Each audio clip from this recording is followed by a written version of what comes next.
Wave propagation. We have different topic for wave equation and different for the wave propagation.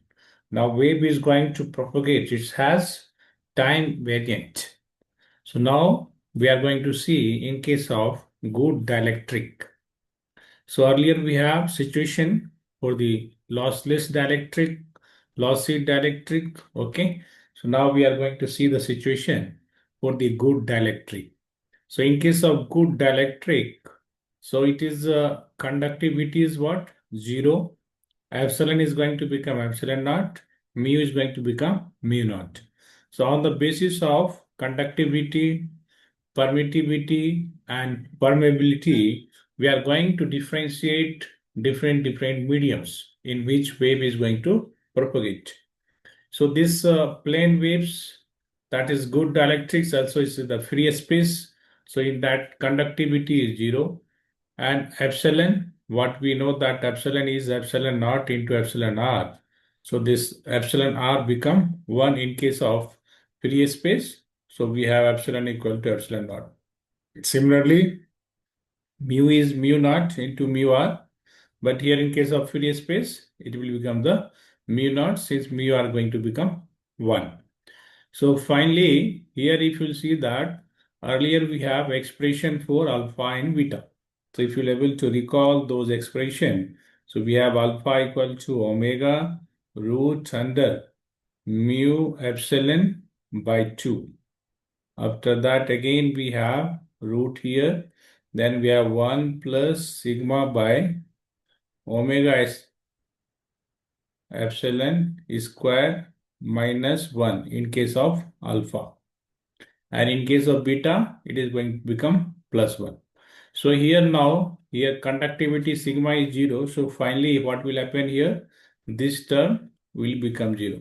So now we'll get alpha equal to omega root under mu epsilon by 2. Again, inside the bracket, we'll have root 1 and outside minus 1.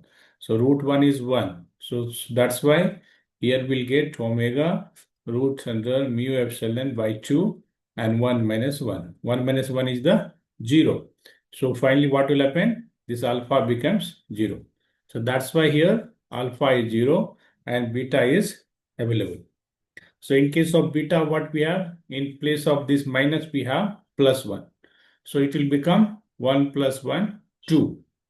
And mu is mu naught, epsilon is the epsilon naught. On the basis of that, here we'll obtain the beta equal to omega root under mu naught epsilon naught by 2, and this 2 is coming from this portion, okay, in case of beta. So finally, this 2 is going to get cancelled. We have omega root under mu naught epsilon naught, and already we have expression for this. So we have that is the speed of light is 1 by root under mu naught epsilon naught. So now if you take reciprocal of this, so finally we'll get here omega by c. So this is in case of Fourier space, this velocity u equal to is c, that is 1 by root under mu naught epsilon naught.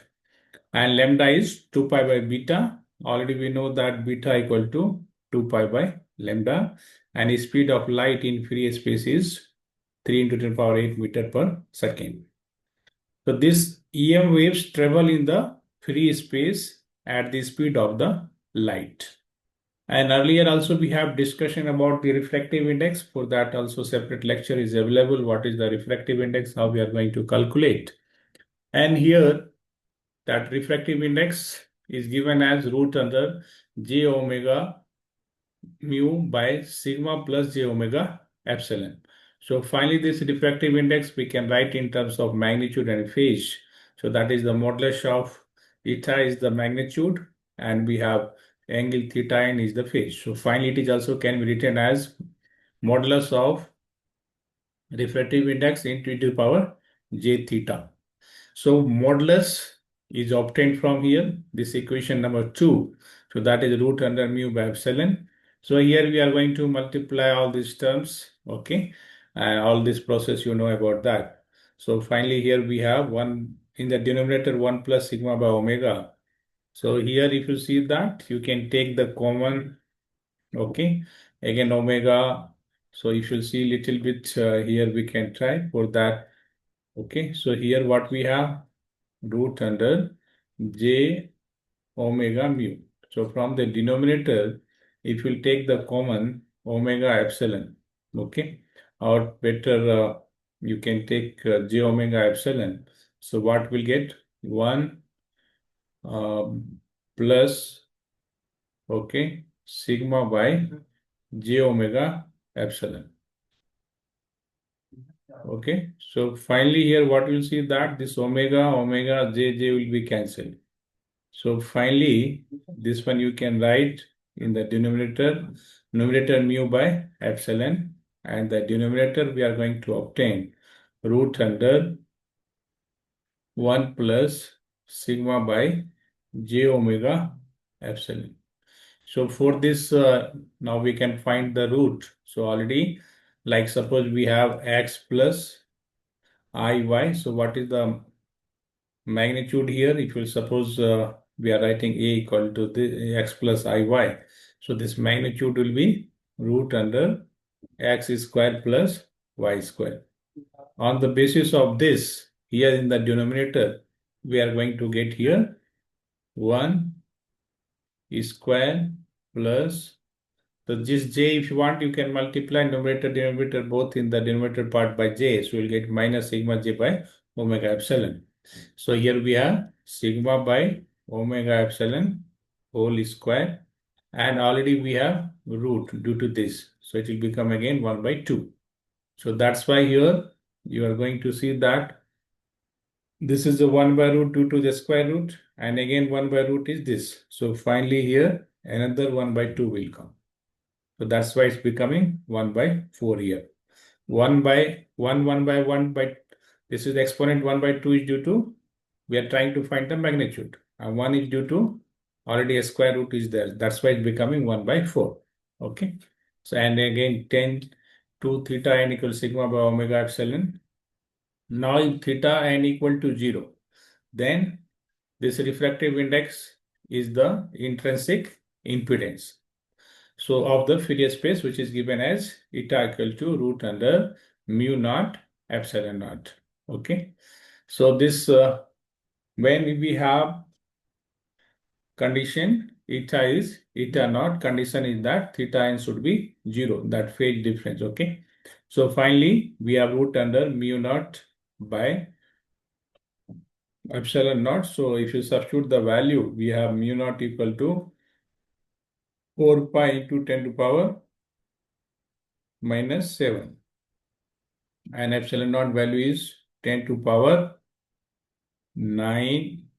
Okay, 10 power minus 9 by 36 pi. So once substitute all these values, we'll get here 120 pi. Okay. And here this pi value is substituted. So finally we have 377 ohms. Sometimes question will come, derive the expression for the intrinsic impedance. So again, you have to go through this process. Now here, if electric field is E naught cos omega t minus beta z in x direction, then magnetic field will be in the y direction, since here we are considering that wave is propagating in the z direction. And here we have informed plane wave, and since wave is going to propagate in the z direction, so either either E or H will going to propagate in either x or y direction. So finally this H naught is replaced by E naught by eta naught cos omega t minus beta z we are able to get here. So here we have concept of the transverse electromagnetic wave that we have seen earlier also. So why it is called as the transverse? Okay. So here it is the EM wave that has no electric or magnetic field components going to propagate along the direction of the propagation. So here direction of propagation is for us z axis, but here electric field is along the x direction, magnetic field is along the y direction. So that's why it is called as transverse electromagnetic wave.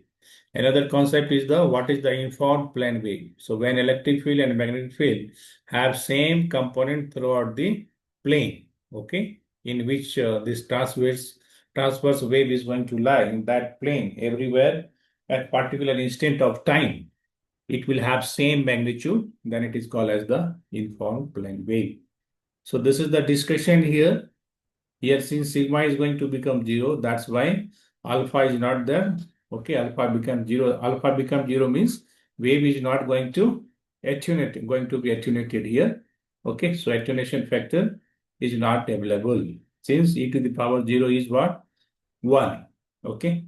Any comment is there? You can write. I'll try to answer your question. Okay, whenever I have free time. Okay, like, subscribe. Thank you. Thank you very much.